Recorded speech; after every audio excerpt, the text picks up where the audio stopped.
ஆடி முதல் நாளுக்கான cleaning work வந்து பொறுமையாக ஒன்று ஒன்றா செய்யணும் அப்படின்னு சொல்லிட்டு நான் ஸ்டார்டிங்லேருந்தே வந்து ஒரு இடத்தையும் அவ்வளோ நீட்டாக பார்த்து பார்த்து க்ளீன் பண்ணிகிட்ருக்கேன்.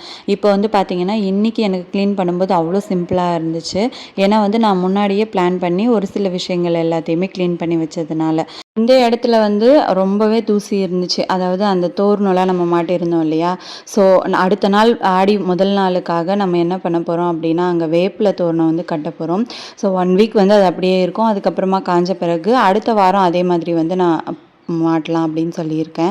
ஆடி மாதம் வேப்பில தோரணம் கட்டாமல் ஸ்டார்ட் ஆகாது. ஏன்னா அப்போ தான் வந்து நல்ல பாசிட்டிவ் எனர்ஜியை வீட்டுக்கு கொண்டு வரும். அந்த வேப்பில தோரணம் கட்டிட்டு, அதாவது நிறைய வேப்பில கிடைக்கல அப்படின்னா 1, 2 எங்கேயாவது கிடைச்சிது அப்படின்னும்போது அதை எடுத்துகிட்டு வந்து வாசலில் 2 பக்கமும் வந்து நம்ம சொருவி வைக்கலாம்.